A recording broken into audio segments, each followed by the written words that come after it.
Hello friends, welcome back to this channel. It's been a while since I posted a video, and that's because I have been very busy in the last couple of days, so I'm just trying to get back to my feet. Alright, today we are going to be looking at how to remove a random element from a binary heap in logarithmic time, basically in log n time. So before we go into how to achieve this operation in log n time, which is optimized, let's look at how we are currently performing this operation, which is unoptimized. So over here, I have this binary heap, right? And I want to remove 6, okay? The first thing I have to do is to locate the position of 6, right? So I will start checking from the beginning like this, okay? So I will start checking till I eventually find 6 over here, right? And I mean, if I want to remove 7, I also have to, look for where 7 is, which is here, right? So this is going to take a time complexity of O of n, right? That's linear. This is not too optimized because if we have a billion nodes and you want to remove the last element, right, that means you have to basically start checking from the beginning to the 1 billionth element, right? And that is not too optimized. So is there a better way to do this? Okay, so there is a better way, and with that approach, you can perform this operation in log n time. The first thing we have to do is to locate what is actually taking up our time, right? What is making this operation slow, right? And the answer to that is that we have to first locate the position of the element that we want to remove. So if we want to remove 6, we have to first locate the position, and that is taking time, right? So, I mean, why can't we just store the location of each element and then look it up at a constant time when we want to perform a removal, right? So instead of we looking for the position of 6 at the point when we want to remove it, why can't we just, probably pre-store the location, right? So that we just go ahead and just check the position and we automatically know where it is located. Okay.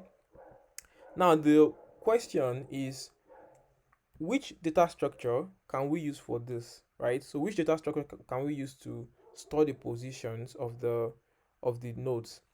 And that is a hash table. Okay, I know we've not discussed this in this channel, so basically I will try to be as explicit as possible so that you can understand. So a hash table provides a constant time for lookup operation, okay, and also for updates, right? So in this case, we can basically map the node value to the position of the node using a hash table. Okay, so we can just look up that position at a constant time. I'm going to show you an example so that all this would be much more clear. But there is a caveat that we have to look into, right? Because there is a possibility that two or more nodes has the same value, right? It is possible that you have duplicates in your binary heap, right? So you have to find a way to handle that condition. And the answer to that is that we won't just map the node value to a single position, okay? We are going to map the node value to multiple positions, okay, with the help of a set or an array or a tree set. So let me show you an example. So in this binary heap, we have 2 at position 0, we have 2 at position 2, and we have 2 at position 6, right? So if you check this table, you can see that we have the node value as 2, and we mapped that node value 2 to all the positions of the nodes that has 2 as its value, right? So this is at position 0, 2, and 6, and we have all the positions here. Now, by the time we want to perform a swap, okay, this is basically how it's going to work. So assuming we want to swap 7 and 13, right? So you can see that I marked the two, and I also marked the positions in the hash table. Okay, so if you want to perform a swap, basically you just you update both the binary heap, okay, and the table. So you can see now that 13 has 4 as its position and 7 has 5 as its position. So this is basically how we're going to perform a swap. um More examples are coming. Okay, now another question that might come to your mind is, if we want to remove a node that is repeated, okay, which one do we pick? And does it matter which one we pick? For example, in this case, we have, if we want to remove 2, which position do we pick? Do we pick 0? Do we pick 2? Or we pick 6? Well, the answer is that, you know, it doesn't matter which node you remove, okay? As long as we satisfy the binary heap property at the end of the day. Okay, so you can remove the 2 at position 0, you can remove the 1 at position 2 or the 1 at position 6, as long as at the end of the day we are satisfying the heap property. Now let's look at this set of operations that we want to perform on the binary heap. Okay, and over here we have a hash table that is storing the the node and the positions of the node in the binary heap. Okay, all right, so the first operation is the insert operation. So we want to insert 3.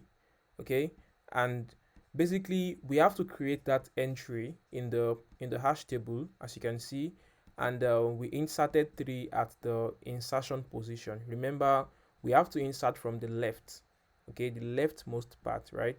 So we just inserted 3 at this position. So as you update the binary heap, you have to also update the hash table, which is kind of what makes this a bit complex, right? But at the end of the day, we achieve a better performance, right? So that's it. Um, so the second uh thing that we have to look into is that at the point where we inserted this 3, this binary heap is no longer balanced, right? Because 11 is greater than 3, right? And that is not valid, right? The parent should always be lesser than the child, okay? Because this is a mean heap, okay? So we have to shift 3 upwards, okay? We have to bubble it up. So how can we do that, right? So as you can see, I have marked 11 and 7 and their respective positions in the hash table. Okay, so now what we are going to do is to swap the two, right? So I'm going to perform the swap now. Okay, so now I have performed the swap. So now 11 has position 7 and 3 has position 3. Okay, and that is corresponding to what we have in the binary heap.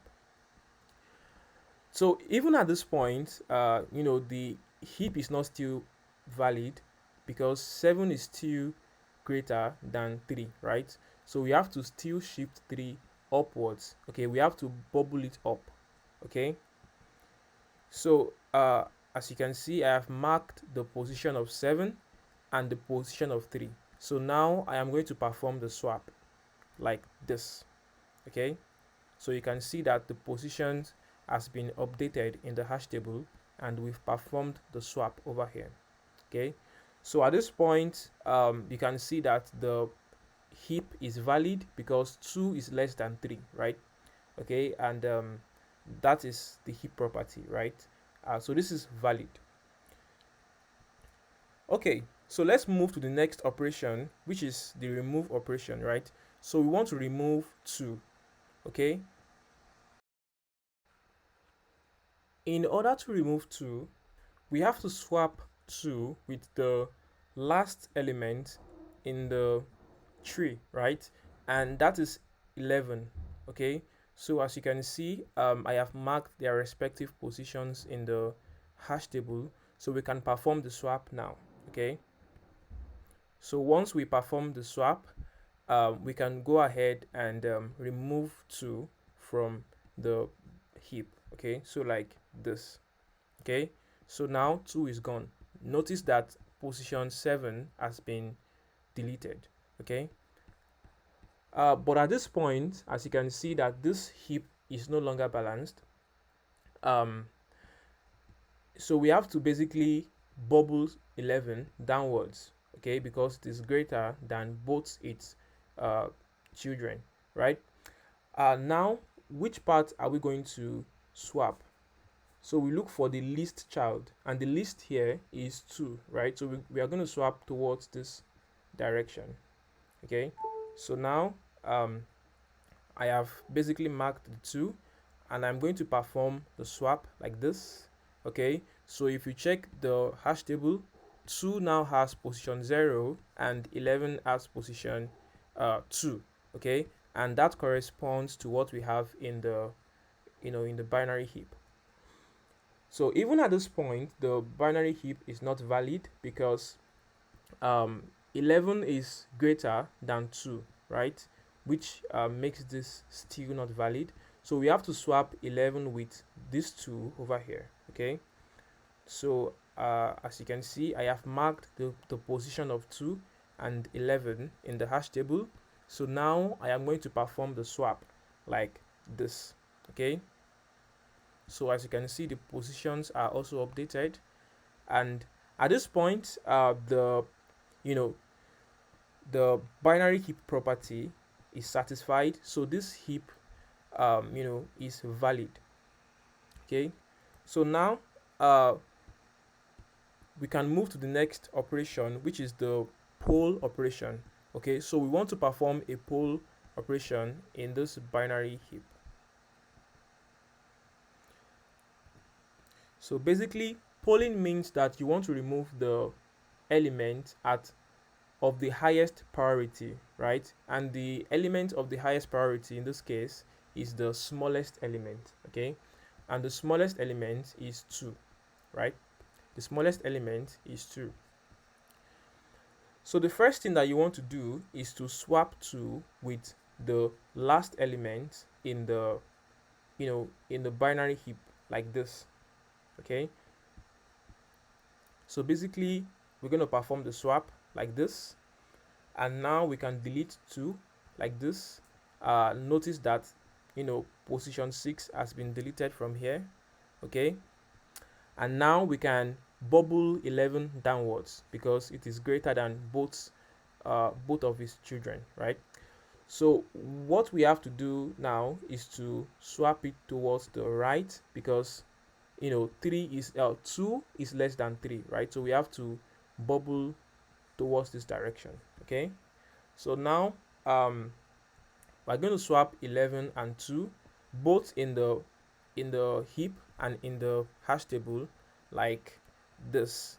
Okay, so now as you can see that the binary heap property is satisfied, and now we have a valid binary heap. Okay, so we've exhausted all the operations that we can perform over here, and so that is basically how you perform the insert operation, the remove operation, and the poll operation. Okay, so the time complexity for all these is log n. Basically we remove the element at a constant time, right? But then we have to reshuffle the element, right, to satisfy the heap property, and that is what causes the log n time complexity. Okay, so I hope you learned something. Don't forget to subscribe. In the next video, I'm going to be showing you the source code of a binary heap so that you can understand how this is implemented with codes. Okay, and I'm going to see you there. Don't forget to subscribe so that you can stay in tune. Please subscribe, and I'm gonna see you in the next video. You can like and comment. That keeps me going. Actually, that keeps me going, and I'm gonna see you in the next video. Bye.